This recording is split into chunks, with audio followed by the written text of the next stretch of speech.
Good afternoon, everybody. Welcome. So for those watching on Zoom and for those listening on J-Air, welcome. This conversation is taking place live from the ZFA Plenary in sunny Sydney. And I am extremely excited and very honoured to be in conversation with Rabbi Dr Donniel Hartman, who is our guest for our plenary and will be in Melbourne over the course of this week. Welcome. Thank you. Now, I was going to begin by telling you that this sounds already very familiar because I have been listening to your podcast with Yossi Klein Halevi, for heaven's sake. But it's not a particularly original line because I've heard about 15 other people come up to you during the course of the day. And I think it is as popular down under as it is in Israel and in North America. So I am slightly hopeful, Donniel, that if I perform well enough, it's possible that I may receive an invitation for a guest appearance. That would really make my day. I have been slightly critical that you're a bit too North American focused, right? So we could come and we could talk about Australia, your experience. I'm just putting it out there, no pressure whatsoever, but I'm available at your disposal. Jews have been praying for the Messiah for 2,000 years. We'll see what he thinks at the end of this. Okay. All right. So Israel is turned 75 this year. And we could sit here and talk about all of the amazing things that Israel is today, the miracle of its existence, notwithstanding all of the challenges. But I know enough from listening to your podcast and reading your written words that, like me, you are a neurotic Jew. And you didn't fly all the way from Israel to Australia just to talk about the wonderful things in this world. So let's take that as a given. But I do want to try and, I guess, and I don't want to turn this into a therapy session, but it might. Perhaps we're all in need of therapy at the moment.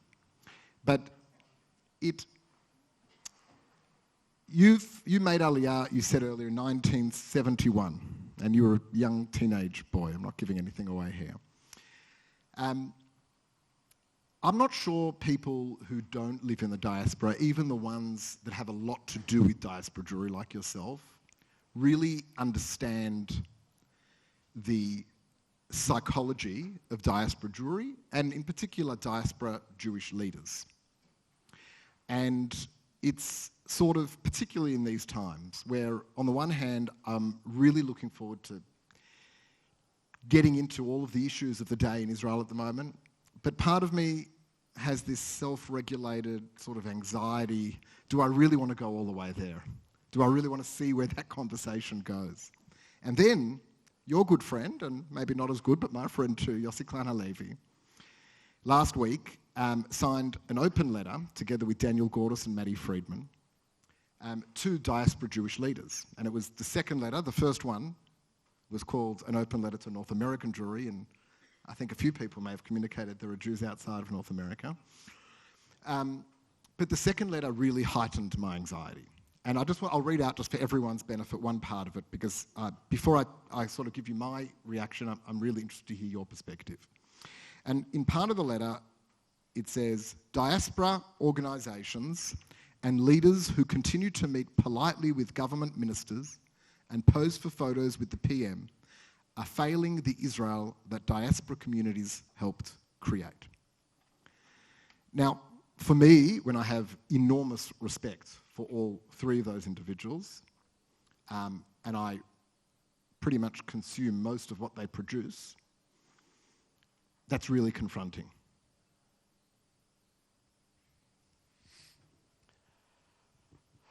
Hi, everyone.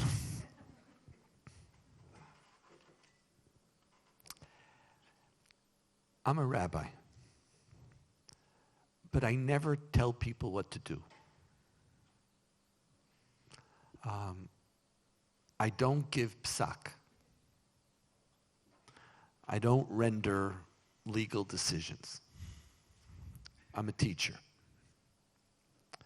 And especially for a community which I don't know, you will not hear from me one suggestion about what you should do. Who am I to tell you what to do? All all I want to do is share what I think. What you do with it, that's yours. And you're going to do with it very, very different things. I remember there was probably the greatest philosopher, or one of the greatest philosophers in the 20th century, is a man by the name of Sidney Morgenbesser. You didn't hear his name because he was so intelligent, he couldn't write anything because he knew everything he wrote was flawed. He taught philosophy at Columbia University.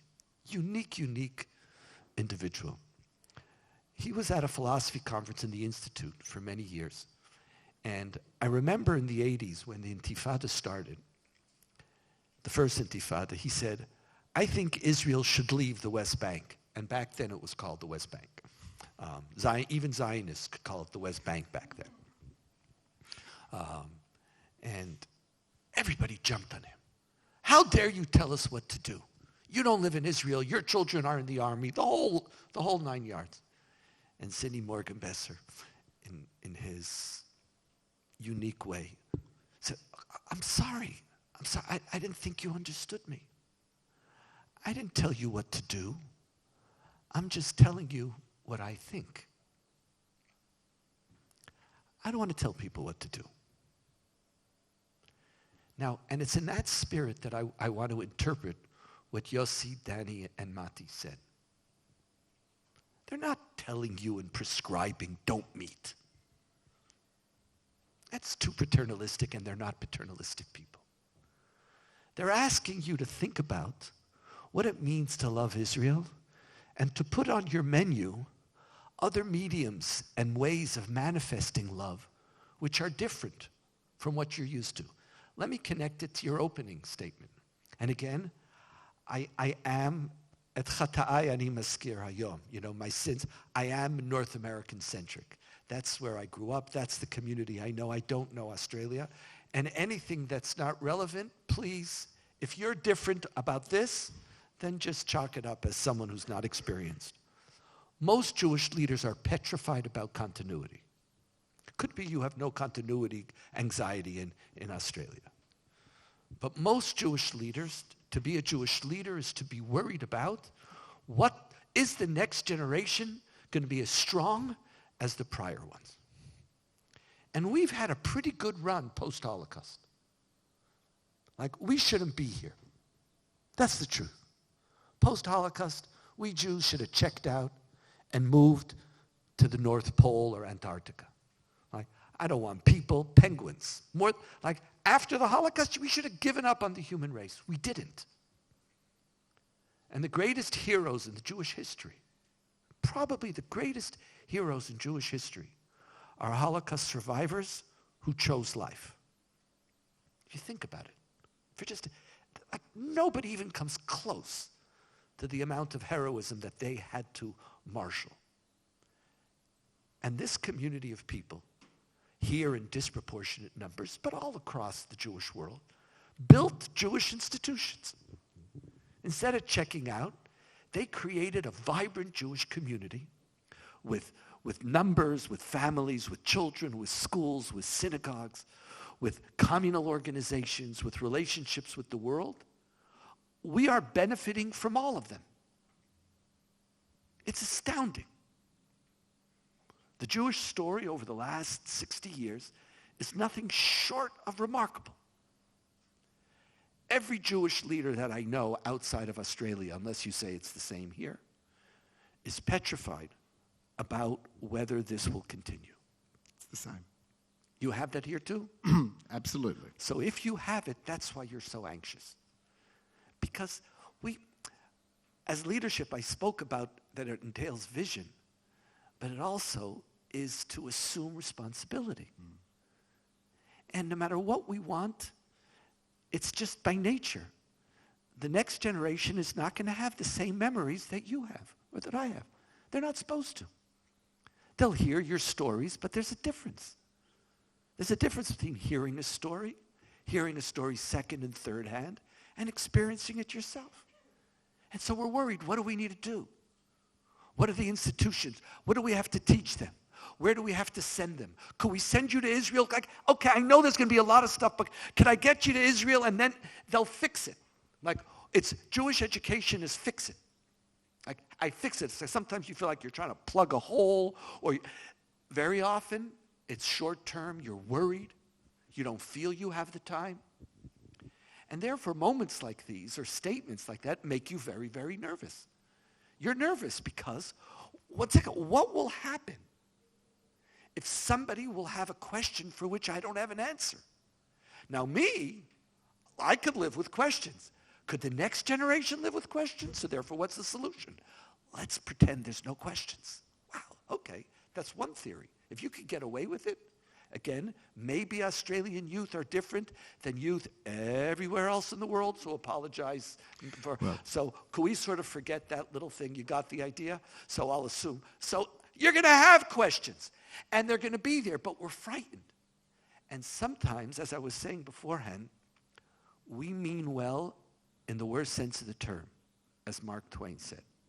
We mean well in the worst sense of the term, because those who love Israel are very often not creating an environment in which the love of Israel is going to be sustainable, not for themselves, but for next generations, because they're assuming or they're allowing their anxiety to overtake them. And what Yossi and Mati and Danny are saying is it's a call to add to the menu of Zionism another feature. Not a photo op, not a nachas machine, not saying, oh, I went to Israel and I saw. Crap, leave it alone. That doesn't count anymore. That's not it. You have a chance to fight for the Israel you want. Let that be an expression of your Zionism. Instead of letting Israeli leaders assume that you're stupid,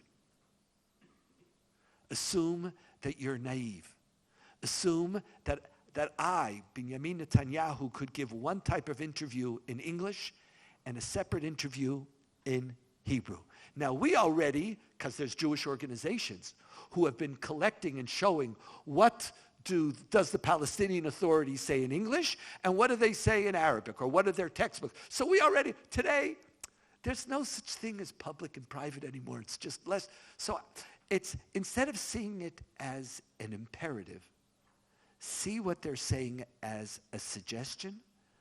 Could be an opportunity, but it's one for you to mediate for your community in the ways that you feel are most appropriate. So I think you've quite correctly psychoanalyzed me.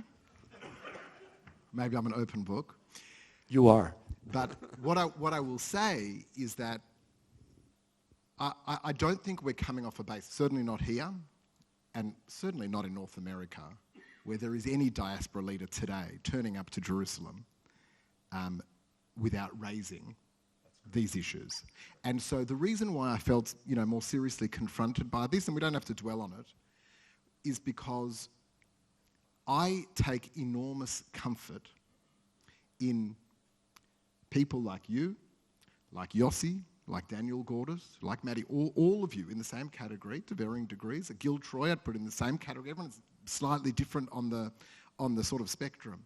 But that gives me confidence to navigate our way, or us all confidence, to navigate our way through these complexities with nuance and with dialogue. And as soon as you start with don't meet, you are closing the door to any dialogue. And that's really why it was a bit too far for me. I hear you, and I'm not a don't meet person. So here you and I are much closer. Yeah. I will meet with anybody who asks to meet with me. Anyone. I will meet with Ben Gvir. I will meet with Smotrich. I will meet people. Meeting, the minute somebody asks to meet. See, and one of the reasons for that is because I'm a Hartman. I'll do some psychoanalysis. Being a Hartman is to be an Orthodox Jew who's alone. Like, I'm sort of out there. And part of being a Hartman is that I was trained never to temper or moderate my opinions for the sake of popularity. So, I went to an Orthodox school, a yeshiva, where I was shunned for 3 years. Literally shunned for 3 years. I was the only student in the yeshiva who didn't have a roommate. I could tell you stories. Just speak to my therapist and they'll share them with you there. Luckily, the only thing that helped me get through the day was the fact that in Israel at the time, boys didn't have feelings. So it was good. Boys didn't have feelings. We were trained not to have feelings, and so it's fine. We have strange tics in our necks. We have all these things, and we get PTS of various forms. But other than that, no, we're fine. So I was literally shunned for 3 years. I don't shun people. How often have Reform or conservative Jews experienced Orthodox? I can't sit with you because to sit with you is to give you legitimacy. I don't think talking with somebody is giving them legitimacy. I don't think talking is saying I agree with you. I agree that talking is always better than walking away. So that is, again, I am very inclined because once we're going to start this, and by the way, this is also, it's on another subject, why I have great reservation about the military sarvanut. How do I say that in Hebrew? The refusal to serve, really. Now, just again, for the record, there is no refusal to serve. Doesn't exist. When everybody's called up, they serve. It's just a refusal to volunteer, which is a technical term because there is a bureaucracy about reserve duty, which requires a certain amount of notice in advance and a certain amount of time between one call-up and the next call-up. And in certain units, they have to, when slots are available. So there's like a halachic myth, just like we sell chametz. So here too, I'm not calling, you're just volunteering. So people are refusing to volunteer. They're not refusing to serve. But I'm very frightened of lines, which there are times when you have a line. If Israel, chas v'shalom, becomes a dictatorship, that's a different story. We're not a dictatorship yet. And we have to be careful not to use these tools, these end-of-day tools, because while in certain units there's a very strong center-left ideology, in many of the top combat units and infantry, there's a center-right. Now what's going to happen? Each unit is going to decide in which government, when are they going to refuse? So this lines, not talking, walking away,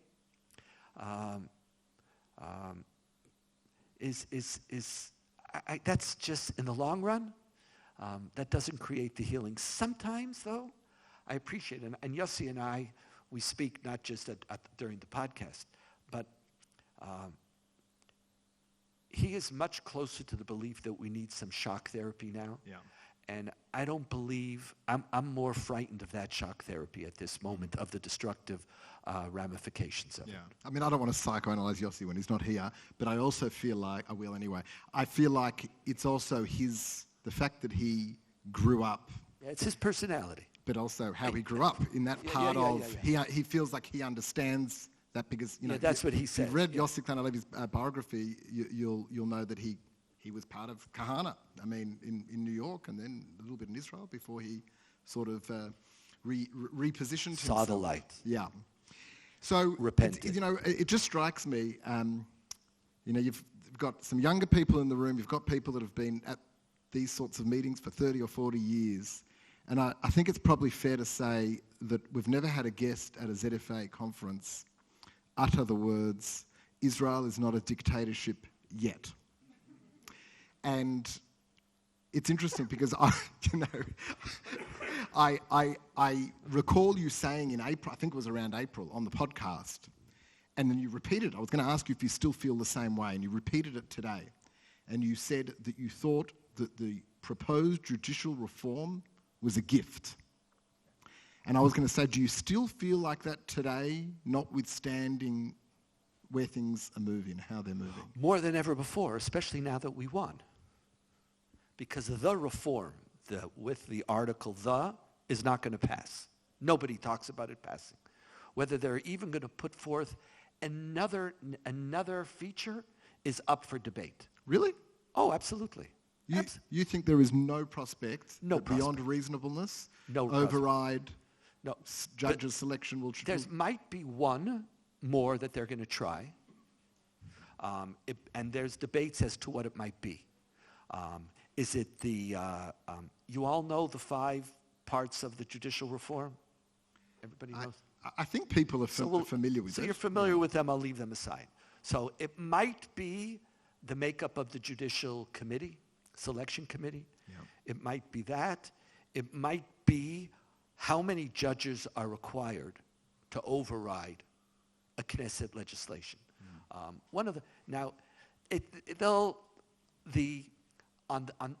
They're going to try to pick, for political reasons, one, but it's not certain today that there's even a majority in the Likud who will vote for it. The people in the Likud, while being totally frightened of, controlled by Bibi for years, they see the polls as well. Yeah. And no serious figure has been able to emerge in the Likud party for now 15 years. And part of Netanyahu's system is that anybody who's competent, he puts them in the minister for which they are least competent to serve in. And so that they won't threaten his prime ministership. Now, he's an unbelievably clever politician, and he's done a great job for the state of Israel. Again, he's not my flavor. It's until recently, he was, I thanked him for many things. I think he's lost it over the last number of years, but we'll leave that aside. Could you remind me? I was moving myself very deeply. I think what you're saying really... Oh yes, for the judicial reform. So all those other people, there's a lot of serious people in the Likud party. There's a lot of nutcases, certifiable nutcases, and that was part of the plan, because part of the way he rules is through a certain discourse of a politics of fear. And in order to do that, you need certain barking. You need people who are comfortable with certain language. And so he has a whole group of people who are willing to say the most outlandish things in order to solidify the us-them ideology all the time. Like, he also needs people. Like, who would have thought? But the Likud also needs people who will attack the defense minister or attack the chief of staff or, accuse. So he needs some of them. But there are a lot of very, very first-rate politicians who you haven't heard from in years. A word out of their mouths, nothing. Because they know the minute they say a word, their political career or chances of being prime minister, replacing Netanyahu, become nothing. Look at Edelstein and Gideon Sa'ar as two most prominent. The reverse is Nir Barkat, who's a serious man who has developed the profound expertise of saying absolutely nothing, just holding his tongue. Anybody who knows him, and I know him very well, he's a serious person. Yeah. Do I agree with everything? I don't even agree with myself all the time. No, I don't respect people on the basis of whether I agree with them. I respect people on the basis, do I think they're thoughtful? Do they serious? Do they take different opinions into? So this group of people, all he needs are 4 members of the Likud who won't vote, and they're all seeing the polls. And so I don't think, I know we love getting nervous. So I want to tell you, you were right to be nervous. Right now, there's other things to be nervous about. The judicial reform, the end of Israel's democracy with, for example, the override clause. That was the worst. That's right. That basically, Israel ceases to be a constitutional democracy. Over. And by the way, the ultra-Orthodox parties, that's all they wanted. Yeah. They didn't care about the makeup of the Supreme Court. They said, Supreme Court, you decide whatever you want to decide. I need one thing. I need a Knesset, which I control, which could override whatever the Supreme Court decides. That's the only thing they wanted. Nobody's going, Kohelet, even Netanyahu, in his interviews in America, all say that that's gone. So the reform in its totality is dead. The question is, how detrimental will be the removal of the reasonableness clause? But the real dangers we face now is not the reform. It's the fact that there are, in positions of power, some very, very bad people. Yeah. Now, we've had bad people in the government before. We've had them in the Knesset. We actually, certain types of very bad people we never had in the government because they weren't allowed. Now, not only are they in the government, they are not, they could be, it's one thing, take a bad person, make him in charge of diaspora affairs. Perfect. Diaspora affairs. I don't know, the relationship between, goats and sheep in Judea and Samaria. You're in charge of sheep milk in Judea in Samaria. No, not Judea, that's too much power.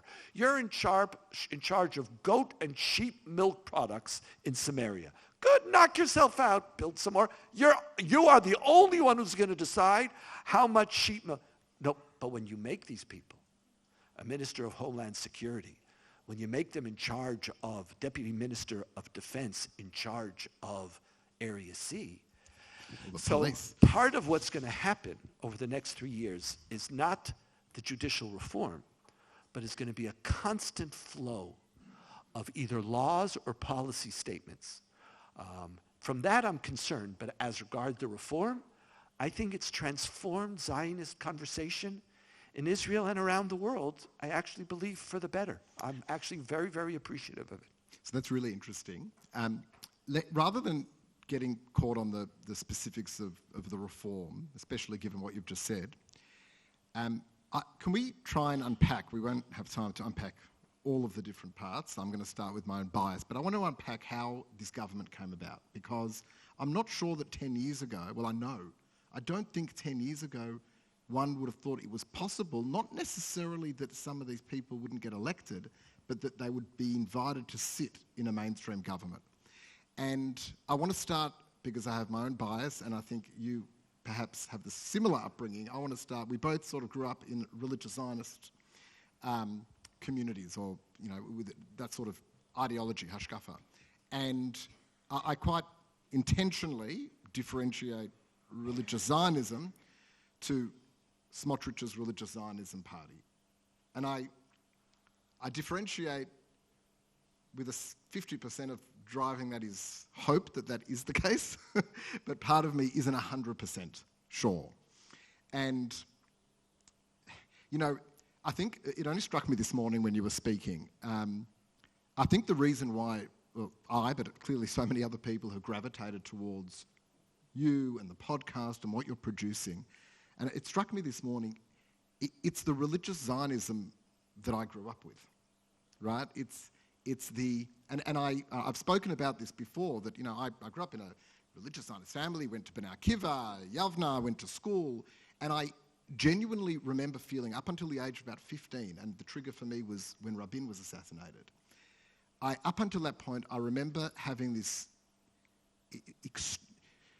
genuine belief that this is the best of everything. This ideology, this is giving me the best of everything. I can be a deeply engaged Jew. I can be whatever I want to be in the real world. They're not inconsistent with each other. And not only that, within the Jewish world, I'm going to be the bridge, the golden middle path, the ones that serve in the elite units of the IDF, but can do so without wanting to impose my own religious beliefs on the rest of the population. I mean, this was the sort of, now maybe it was never real, I don't know, but when did this all start coming down? Was this when Rabin was assassinated? Was it the forced withdrawal from Gaza, which caused immense trauma in that community, legitimate, justified trauma in that community? Where did it start? Where did the change in the religious Zionist community start? I've also been thinking about this question for most of my life. Figured. I think there's a very big difference between religious Zionism and modern Orthodoxy. I'm a modern Orthodox Jew. But there's very, very few modern Orthodox Jews.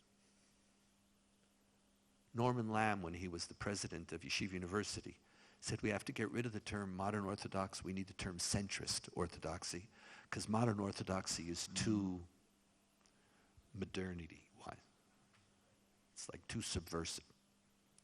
One of the challenges of hyphenated identities is hyphenated identities are, in theory, remarkable, where you're able to assimilate different homes, stories, narratives, ideologies, balance them into one. But to do so, you have to work on it. You can't assume a hyphenated identity.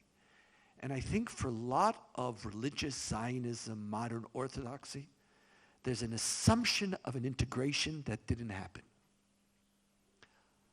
I'm a modern Orthodox Jew, by which I mean I am committed to halacha, but at the same time, I am also committed to the values that I learned from modernity. There are things that I learned that aren't part of halacha. I didn't learn the value of democracy and human rights from Judaism. Now that I know them, I'm able to find the sources for it. I didn't learn gender equality from Judaism. I was raised in the morning to say, Baruch atah Hashem Eloheinu melech haolam, shelo asani isha, for not making me a woman. I was raised that way. And I remember when my oldest daughter was in grade 3, she comes to me and she says, Abba, you're disgusting. I said, why am I disgusting? She says, Abba, I can't believe you say that. So I knew her right away. I said, I don't. She says, what? I said, how could I say such a thing? How could I say, Shelo asani isha? I'm a modern Orthodox Jew. How could I thank God for not making me a woman? In which universe do I live? She says, what, you don't say it? I said, no. She says, what do you say? I say, Baruch atah Adonai Eloheinu melech haolam shasani ish. I thank God for making me a man. I think you shouldn't say shasani kirtzono. You should say shasani isha. As a modern Orthodox Jew, modernity and its values obligate me. Obligate me. I can't call homosexuality a perversion regardless of what Leviticus says. And I don't. And I don't apologize for it. I don't say, oh, the Torah only forbids homosexual sex, but not homosexuals. No. I've learned things in the modern world. I'm a modern Orthodox Jew. And it obligates me to dance. But I can only dance when I create an ideology and an education which creates that synthesis. When I assume a hyphenated, people don't know what to do. So we have modern Orthodoxy in the world is shrinking because we haven't trained our children, again, because we're frightened. We're all frightened, we know. We know that touching is going to lead to mixed dancing. And mixed dancing might, touching might lead to sex, and sex might lead to mixed dancing. We're all worried about this classic, this slippery slope fears of what's going to happen, and I appreciate it. But I'm not a Haredi Jew. The Chatam Sofer, who I wrote part of my thesis, my doctoral thesis on, he comes up with the ruling Chadash Asur Min HaTorah. In 1817, he says, what is new is forbidden under Jewish law. And he quotes a Mishnah which has to do with new fruit. And he creates a new innovation. And by innovating, he says, he undermines all innovation. That's a little footnote. Just put it aside, look it up at some time. We don't have the time to get into it. I don't believe that Chadash Asur Min HaTorah. The opposite. Chadash is obligated by Torah because modernity. Anytime Judaism contradicts the truth or contradicts that which I know to be good, is to create a mediocre Judaism. And that undermines the divine origin of Judaism. God cannot contradict that which is true, nor could God contradict that which is good and the moral. Now, those are core principles of my Jewish life. Now, I have to teach that. Now, the problem, both in Orthodoxy outside of Israel, with the exception of Australia, and religious Zionism, is we created, I am religious Zionist, but we didn't ask, what does that mean? Don't hyphenate. The hyphenate is not a plus sign, it's a minus sign. That means you have to give up on some stuff. What are you going to give up for the sake of a people? What does it mean to be don't just say I'm a bridge and then you get and you're right. I'm going to serve it. I'm going to be the mega super soldier. I know. I have 2 religious Zionist high schools. My high schools have one of the highest combat unit volunteering, whatever it is, in the country. In the country. Like this is, we're all in. But is that it? Where does democracy fit into your ideology? Where does the fact that the Jewish people don't agree about Judaism? Therefore, how do you have a Jewish state? Where does the fact that you have minorities in your midst? Where does the fact that you're controlling millions and millions of non-Jews? How does that articulate in your religious Zionism? Those things, part of what's happened is, you pat yourself on the back. And relatively, you're a little better than some of the other people. And then you could also tell a story about how there's a whole group of people who are walking around and they're not committed Zionists anymore. And they're Tel Aviv, and I am the only one carrying the flag and the torch. And you call yourself man or woman of the year, and you commend yourself, and you see yourself as the bridge in the future. And you don't sit back and say, who am I? And so, like even a Bennett, take a Naftali Bennett. Naftali Bennett, at least as a spectator, I don't know him, went through a metamorphosis. He personified everything that's bad about religious Zionism until the moment came when he realized that the future of Israel is in his hands. Up to that moment, religious Zionism was Jewish power and startup nation. That's it. And then at a certain moment, he said, oh my God. And he changed. So, but how do we need to educate, and I don't think we are. I think religious Zionist community has focused on the holiness of the land, sacrifice, hasn't taught modernity, hasn't taught the place of the ethical. As you were speaking to me before, the lesson of the prophets. What is it? How many religious Zionists, everybody, you should all know Isaiah 58. Don't you know Isaiah 58? You read it every time on Yom Kippur. Is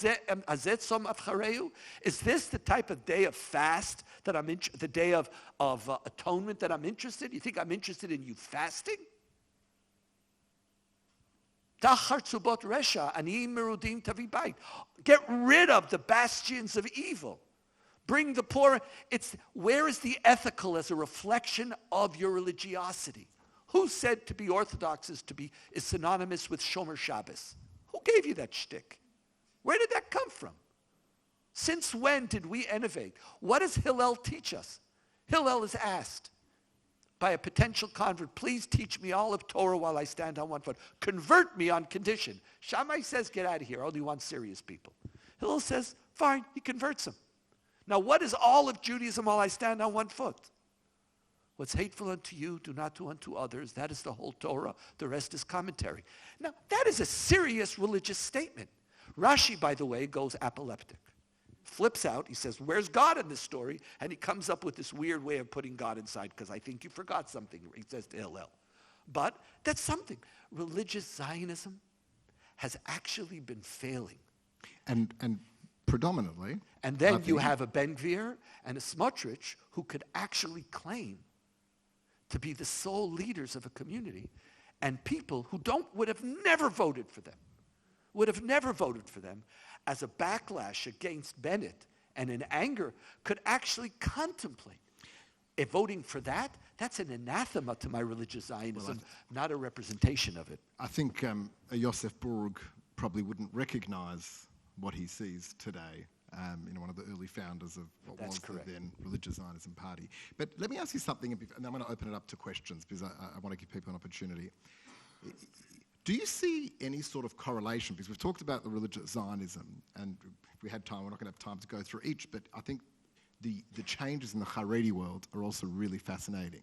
And just hearing you speak about the religious Zionist world, on the one hand, there are similarities, but sort of the other way around. Like with the Haredi world, for the last 5-10 years, there were there have been some very positive signs in the Haredi world, right? An increasing number of Haredim going into the workforce, some serving in the army, there are Haredi units in the army. There are some positive changes in the Haredi world. And then it also strikes me that historically, the Haredim have always been concerned about providing for their own communities. It was really about, we'll form government with you, you go off, you want to do Oslo, we don't care. Whatever, we want our money, we want the money for our communities, we want to look after our people, we want to be able to preserve our way of life without interference.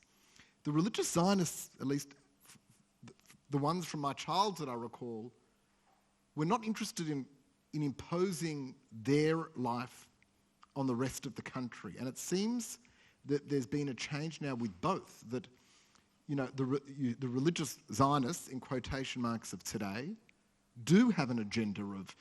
the religious Zionists today are particularly concerned about if there is chametz being served in a hospital in Israel on Pesach. Are they interested in this? Is this still a Haredi issue? That's only a Haredi. The religious Zionists are interested in coercing foreign policy.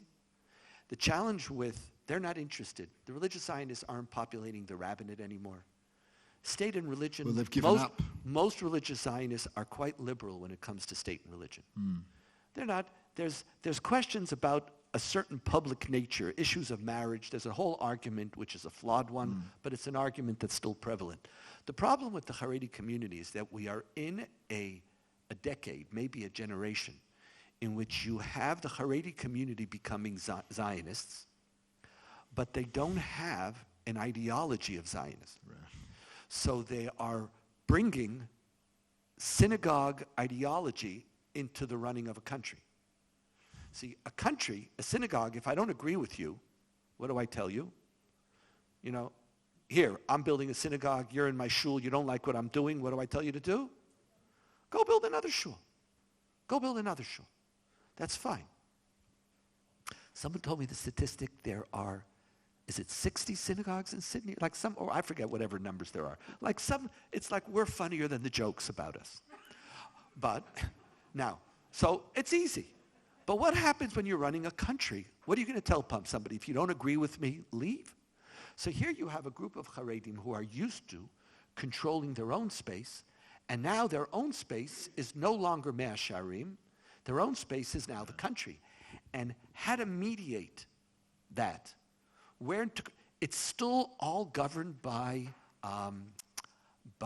self-interest and by pragmatism. They're very pragmatic. And they're actually very frightened now. And if you listen, because the smartest of them is Derry. He's just a level of sophistication which most Israeli politicians can't even dream of. And if you listen and you read between the lines, they know that right now, the group most at risk in Israel is the Haredi community. Because the next election is going to be an election in which a coalition is formed between Likud, Mamlachti, and Yesh Atid, with Lieberman, and possibly also an Arab party, and Bennett. And that's going to be a coalition without the Haredim and without the religious Zionist community, and it will have 70 to 80 seats in it. 70 to 80. It's there. This is where Israel is now moving. What, do you think the Likud wants to be controlled by Ben Gvir? They had no choice. If you run a political system, a campaign, just not Netanyahu, there was no choice but to build this coalition. This is the last far-right coalition you're going to have in Israel. The Haredi community knows that it's pushing, but whenever they push, they just don't have the tools. So who cares about chametz? And the things that they care about. So it's clumsy. And they don't have an ideology of religious pluralism. They don't. They haven't internalized it yet. So you have a group of people who aren't going to ideologically learn how to play with other people. They're going to have to be forced to learn how to play. And I want Haredim in the next coalition because they're 10, 15% of the country. And I want to give them a right to speak about their needs. The one thing they don't have a right to speak about is how I should live my Jewish life. But it's only, and it is not the Haredim who are creating religious coercion in Israel. It is secular and traditional Israelis who are selling their birthright and allowing the ultra-Orthodox to dominate on these issues. It is the next coalition where that's going to come to an end. And when that comes to an end, the Haredim are going to be invited. Are you willing to play? But there's rules. And the rules are not kol dalin gvar. It's not whoever's stronger wins. There's rules of human rights. And yes, you too, as a Haredi Jew, you have inalienable rights too. But you have rights to your space, to your shul, not to telling me how I should, if I should have a shul or how I should have a shul. So those are changed. The next 50 years are going to be really, really interesting. But yeah, I'm going to open up to questions now. But, I think that the religious Zionist sort of obsession with the land, and particularly the failure of rabbinic leadership, also created a void that allowed the Haredim to take that space. They gave up that space. Absolutely. Right? They left the debate because all they were focused on were settlements and land. I could go on for hours, but I'm sorry, I won't. Exercise self-control. Okay, I want to open this up to questions. Raise your hand if you'd like to ask on anything we've discussed or any other issue. Josh. Someone going to give them a microphone so they can hear on Zoom. Thank you, Ro, for coming down to chat to us. I was wondering if you could chat a bit more about what's happening in religious Zionist communities now in Israel, because there was obviously a lot of talk in November, some people saying, forget about the moderate religious Zionist Israeli, that doesn't exist anymore. They've gone with Ben-Gvir and Smotrich. And you kind of get droplets that suggest in Australia that's clearly not the case and that there is dissent and there's a lot of discussions, but it's very hard to kind of get into that and really get an understanding of the discussions that are going on in those communities. So I was wondering if you could talk a bit about that. Okay, again, I apologize. I talk long. I spend all my life thinking about these things, and I have like these mini articles about each question, so I apologize. I'll do it as brief as I can. The religious community is divided into it's divided into three, and there's four parts to that three. The first third is the Smotrich part, which is Smotrich Ben-Gvir, which is known as the Chardal section of the religious Zionist community, Haredi Leumi, the ultra-Orthodox nationalist. Some of them are more ultra-Orthodox, like Smotrich. Some of them are more nationalist, like Ben-Gvir. Depends. But that's a far, far right.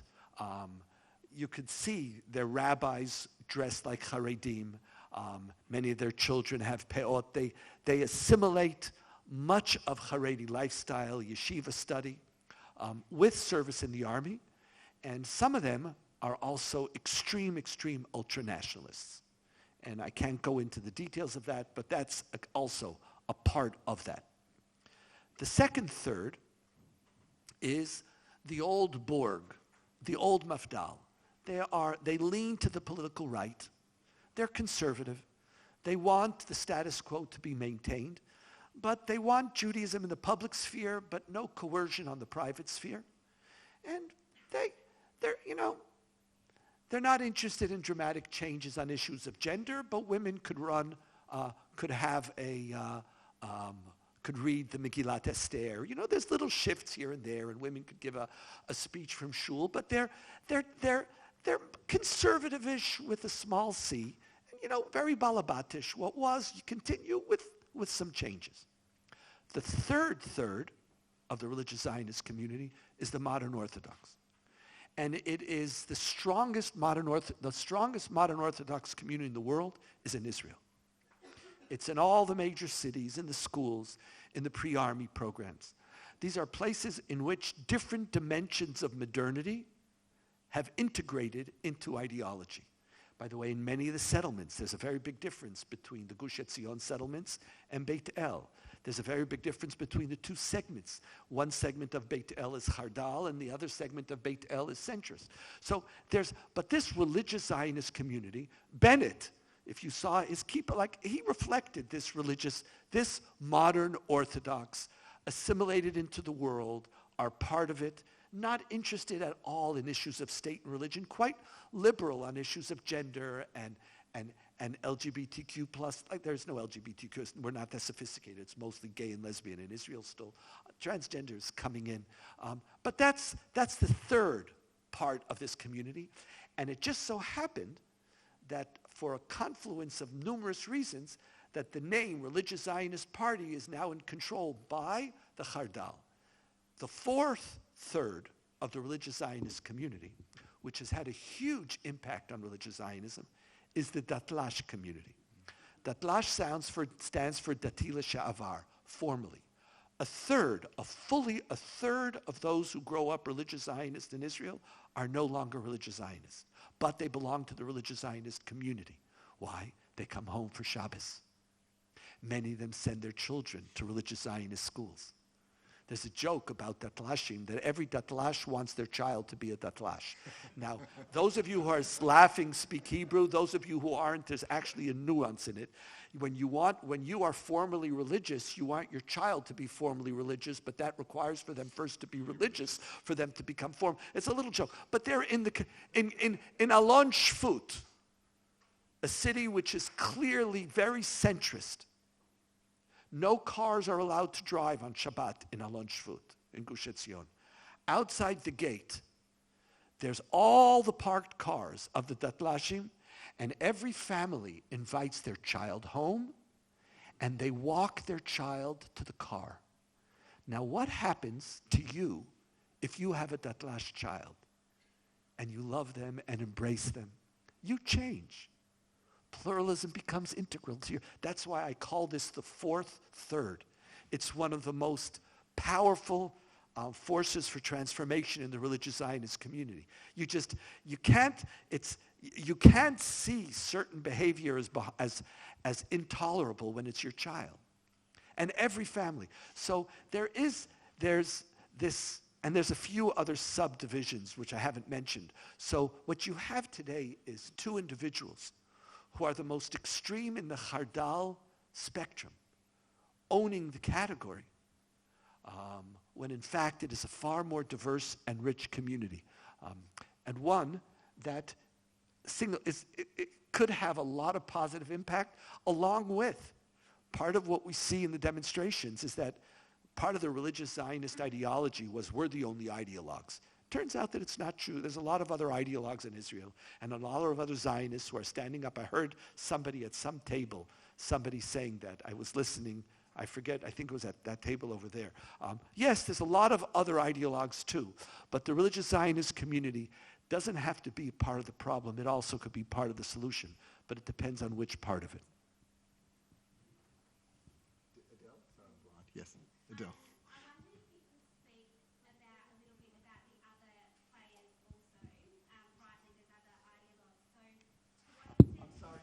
Just give her the microphone. You have to wait for it, and my ears require it. Yes, and so do the people on Zoom.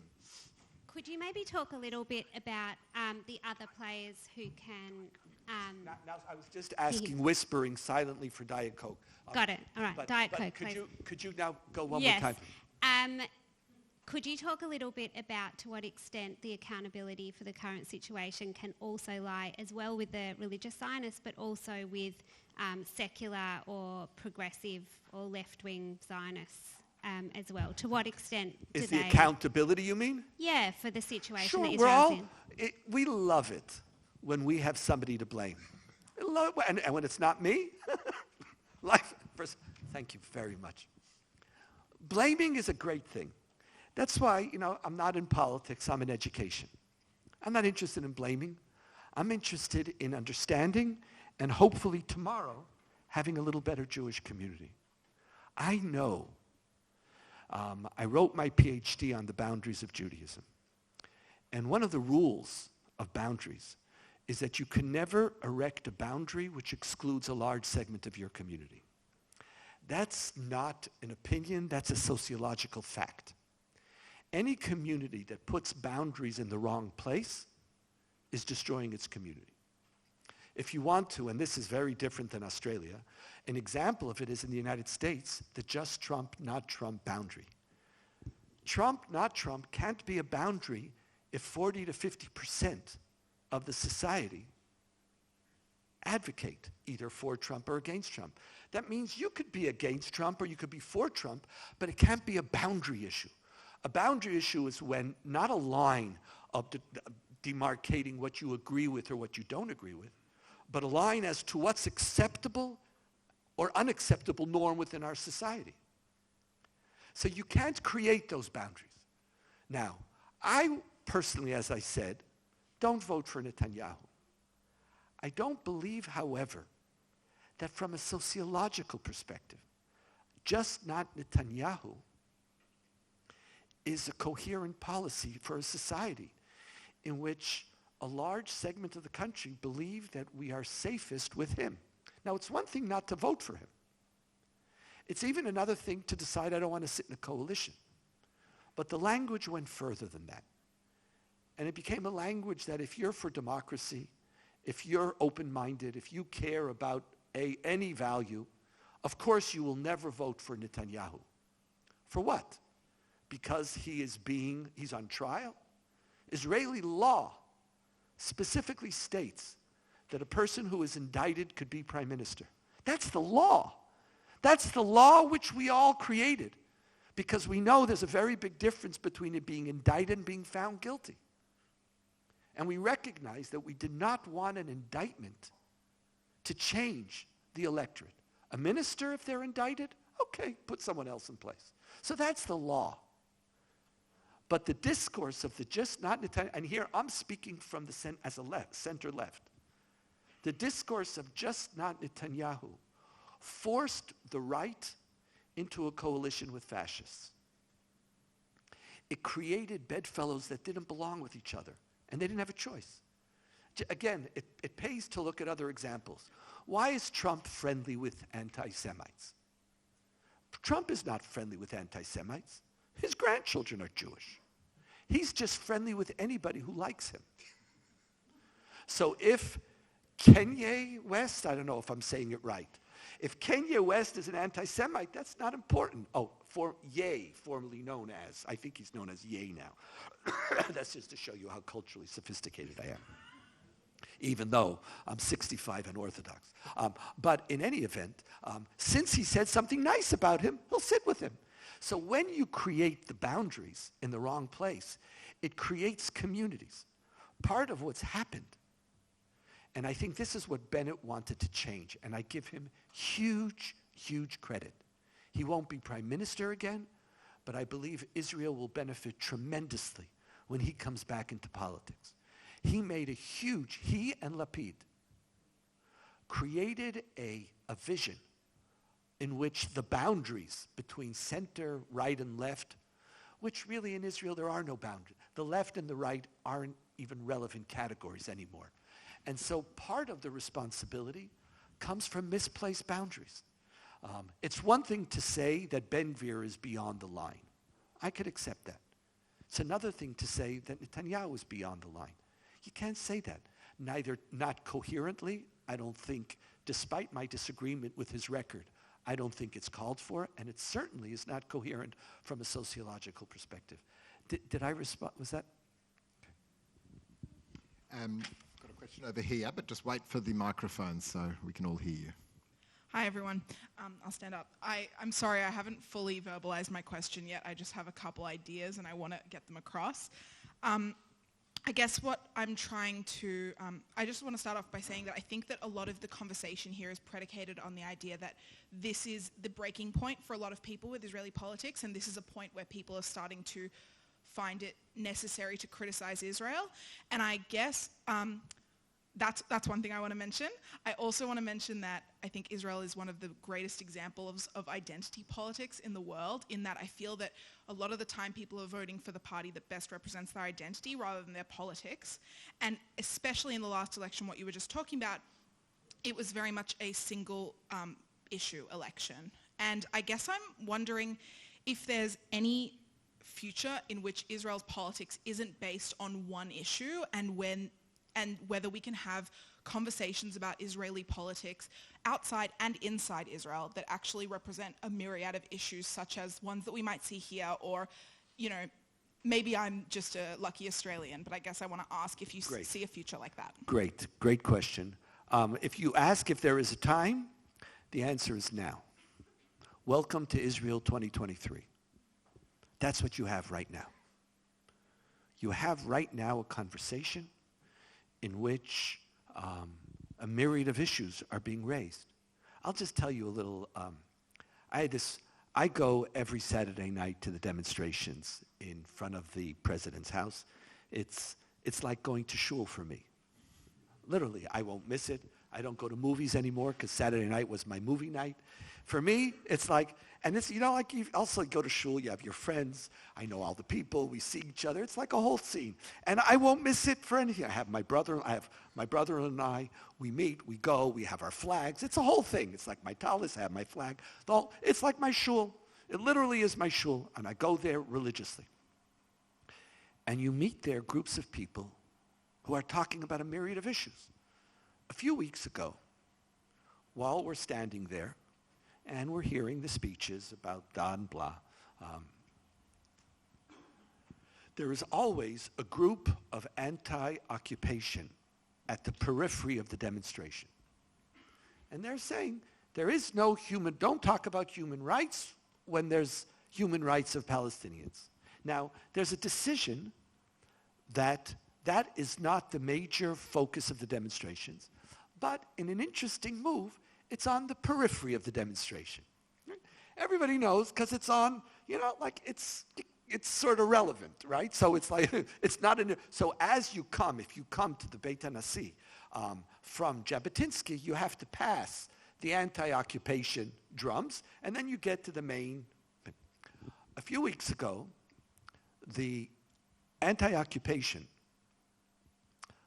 group positioned itself right in front of the stage, and in the middle of the demonstration decided to march. So instead of staying on the periphery, I don't know if I'm drawing this out correctly for you, there's a demonstration there on one side, they were in the middle, and then right in the middle they decided to disrupt the demonstration and to walk through, and Yesh Kibush and Demokratia, a whole thing, and they were with their drums, and they wear black shirts, and they're marching. And so everybody, we're a tolerant group of people. Everybody said, okay, knock yourself out. This is not what we're doing. In another time, some of the people might find themselves in that demonstration. That's not the issue. Everybody was quiet. Standing right next to me was a man who started to scream at them. Smolanim, anti-Zionim. It was like surreal. Because he is being accused of being a Smolani, anti-Zioni for coming to the demonstration. He, in the demonstration, starts screaming. His wife wanted to die. You could see this lady, this poor lady, she's silent. Like, people didn't know, is he going to be violent? Like, it was just, he was frothing from his mouth. Anti-Zionim, it's not the demonstration. And he was the exception. He's the exception. And I think you see now, not so much in the demonstrations, but in the polls. The demonstrations still are very tribal. That's true. There are certain breaks, but the massive are still tribal. But in every one of the polls, 30% of those who voted for the full right, including Ben-Gvir and Smotrich, don't plan on voting for them anymore. And you have more and more voices on the right who are saying, what do I want to, I want to talk about something else. Even voices in the Likud, even some of those plants that Netanyahu, who are saying, wait a second, is this what are the things that we care about? Now we have a lot of issues. Some of them are issues of human rights. Some of them are minority rights. We have issues, serious issues of communities who felt neglected, socioeconomic gaps. Listen, the Likud owns the vote from the periphery. But the Likud has been in power since 2008 and has done absolutely nothing to serve the periphery, and they still have their vote. These are some serious issues. There's no reason why life expectancy in Jerusalem should be higher than in Afula. No reason in the world. But it is. By 4 or 5 years. How much access do you have to MRIs, to quality doctors? We have real issues. you now have in Israel a willingness to talk about these things. So you ask when, it's now. The question will be, and this is the great challenge, can the demonstrations move from a single issue demonstration to a multiple issue? They're trying. You can see it, they're trying. Whether the same numbers will show up, whether the same conviction. It was wonderful demonstrating about the reform. Because everybody knew this was wrong. Now, are we going to get the same numbers who are going to really show up for the complex issues which we need a repair to build the country we want? The time is now. They're talking about it. Whether it will be sustained for 3 years, that in many ways is the great test of the demonstration movement right now. We are over time, but we'll squeeze in one more question. Oh, how do I choose? So many. Up the back. I can't see quite who it is, but yes. Yep, that's you. Yep. Sorry, I can't see from who it is. Please. Thanks for a really wonderful discussion. A lot of food for thought. Can you just spend a bit of time on the Messianic movement, about the red cows that are being bought and the plans for the third temple? How serious an issue is it? Or should we take it as a joke? Hi.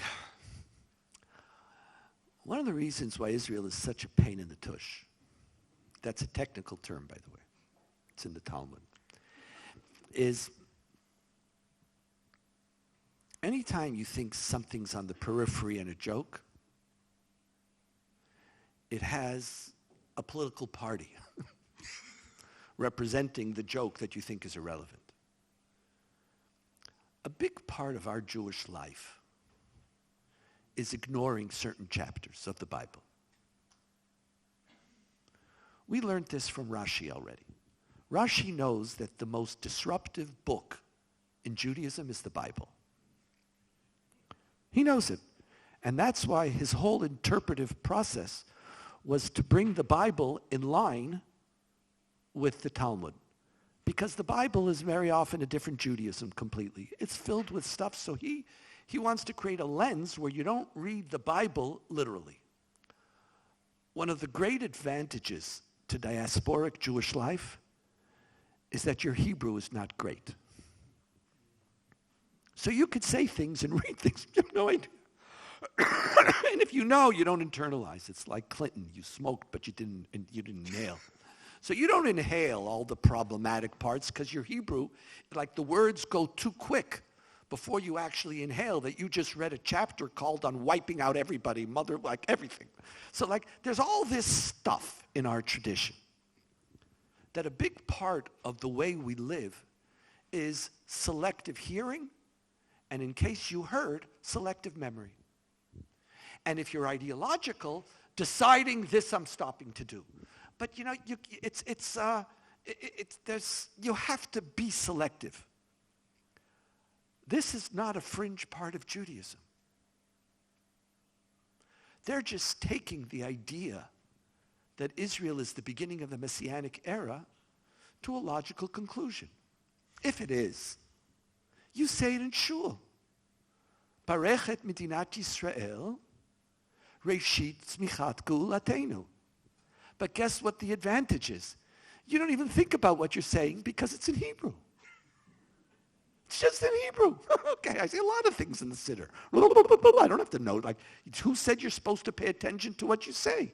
So every single Jew around the world, every Shabbat is declaring Israel, Reshit Tzmichat Geulatenu, the beginning of how would I say, the emerge of the birth of our redemption. So if that's the case, why is there a mosque on the Temple Mount? Should I wait for God, or is it my job because God helps those who help themselves? That's not insane. So these things, and when you add to that Jewish law, which says lo techonem, that you're not even allowed to tolerate certain presence in the land, certain people are adding up the dots, are connecting the dots. And those people who used to be on the crazy fringe now have about 14 seats in the Knesset. Of those 14 seats, that group, it just turns out, take that very, very seriously. Very, very seriously. And there's probably another 5 who resonate to it. The group that doesn't, interestingly enough, is the Haredi community. Because even as they become Zionists, they never saw this as the Messianic era. And they're even against going up to the Temple Mount. Their rabbis regularly rule against it, even though some of their students, there's a rebellion against the rabbis on these issues. So it's real. It's real. But use this, because your question was very specific, but it's a good way to conclude before your conclusion. There is no such thing as a great religion. And there's no such thing as a moral religion. Every one of our religions is filled with greatness and filled with mediocrity and filled with corruption. Judaism, Christianity, and Islam are all the same. Now, we're experts in the abuses and the corruptions of other people's religions. That's part of what we do. And in our religious tradition, we like to ignore them. We are in the midst, not just of a war for the future of Zionism. We are in the midst of a cultural war over the identity of Judaism. Now, in the diaspora, you have a natural inclination to ignore anything that you would be embarrassed about if the Goyim listened to. If the Goyim heard it, you have a natural inclination just to get rid of it. That's why chosenness is not a statement of who you are, but of responsibility. There are so many places that you have whitewashed our tradition because you know that somebody is watching you. One of the great gifts of diasporic Jewish life is to force Jews to wear the moral lens of an outsider when they look at their own tradition. And this, by the way, if you read Maimonides, just write this down, Maimonides' Guide for the Perplexed, Part 3, Chapter 31, is the obligation of every Jew, Maimonides says, not just a diasporic Jew, but you naturally do that. In Israel, we don't do that. In Israel, we have no non-Jews who we are worried about what they think about what we feel. And as long as we could claim that the whole world is anti-Semitic and the whole world is anti-Zionist, what we do is we shut down any possibility of criticism. Please remember, when it comes to Israel, the future of Zionism is also dependent on the future of Judaism. We need a cultural revolution of Judaism, also if we're going to have the Zionism that we want. So for now, it's still a minority. But these minorities could single-handedly change, and if you said at the beginning, I haven't heard someone say, we are not a dictatorship yet. They haven't yet won, but neither have we, and we have a lot of work to do. Thank you. I'm sorry that we don't have time for everyone's questions. I often feel and say to people that it's lonely in the centre. But it feels a lot less lonely knowing that there are people like you that occupy the same space. And I think there is a silent majority, not just in this community, but in the Jewish world, that probably fall within that category. And I just want to pick up one more thing, something that you mentioned before when you said, what's happening in Israel now has sort of suddenly now made it okay or tipped people over the edge that now they can criticise Israel. I want to reframe that. I think to some degree what's happening now in Israel is allowing us to come together as a people to have a conversation with each other, perhaps without our natural insecurities, allowing our insecurities to put up barriers. The mainstream, let's say, establishment community 20, 30 years ago, when we're in the middle of an intifada, there were challenges then, just like there are challenges now. They weren't prepared, or they couldn't have this conversation. They felt they couldn't because they felt under siege. We're still under siege today.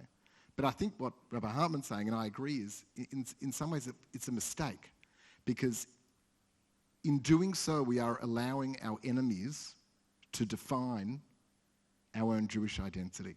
So I don't think that the positive side, and you've turned me into an optimist, I'm now an optimist, I'm taking you as a signed guarantee, and I'm a lawyer, so I'll call on it, right, that we are not going down this path of the most extreme judicial reform. But I'm now an optimist, because after what you said, I think it's true, but I'm going to reframe it, and now I'm going to steal it.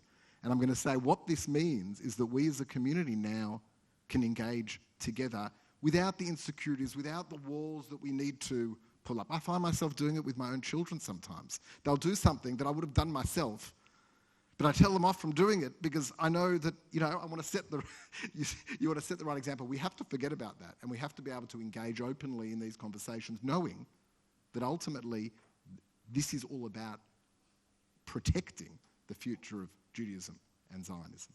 Thank you all for your participation. Thank you. We're going to wrap up. We're just going to have a final report, and we'll make your flights. Thank you.